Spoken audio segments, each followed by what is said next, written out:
ঢাকা বিশ্ববিদ্যালয়ে ভর্তি পরীক্ষার ফলাফল প্রকাশ করা হয়েছে। বিজ্ঞান ইউনিটে পাশের হার 8.89%।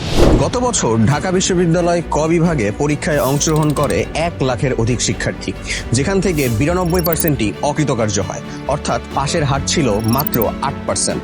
এর মূল কারণ হলো ভার্সিটি অ্যাডমিশন টেস্টে শুধুমাত্র পড়াশোনা করাই যথেষ্ট নয়, জানতে হয় কিছু স্মার্ট টেকটিক্স, দ্রুত প্রবলেম ক্যাচ করার এবিলিটি, ট্রিকি কোয়েশ্চেন ধরতে পারা এবং কোন কোয়েশ্চেন স্কিপ করতে হবে তা বুঝতে পারা।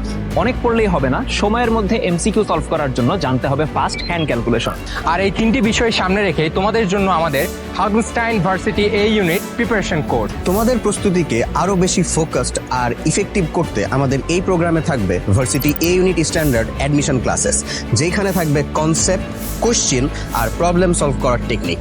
এছাড়াও থাকছে হ্যান্ড ক্যালকুলেশন সিরিজ, যেখানে প্র্যাকটিসের মাধ্যমে ক্যালকুলেশন স্পিড এবং অ্যাকুরেসি দুটাকে আরো শার্প করে তোলা হবে। এর পাশাপাশি থাকছে রিটেনের জন্য স্পেশাল ক্লাসেস, অর্থাৎ রিটেনে তুমি যদি ভালো করতে চাও তোমাকে এখানে দেখানো হবে কিভাবে প্রশ্ন অ্যানালাইসিস করতে হয় এবং দ্রুত সেটা সলভ করতে হয়। আর ভর্তি পরীক্ষার ঠিক আগের সময়টাকে সবচেয়ে ইফেক্টিভভাবে কাজে লাগানোর জন্য আমাদের তো থাকবে কমন আসবেই সিরিজ, যেখানে শেষ 10 দিনে সবচেয়ে গুরুত্বপূর্ণ এবং সম্ভাব্য টপিকগুলো খুব সুন্দরভাবে গুছিয়ে রিভাইজ করে দেওয়া হবে, যাতে শেষ মুহূর্তের প্রস্তুতি হয় আরো অর্গানাইজড এবং টার্গেটেড। তাই varsity A unit preparation course enrol করো এক্ষুনি।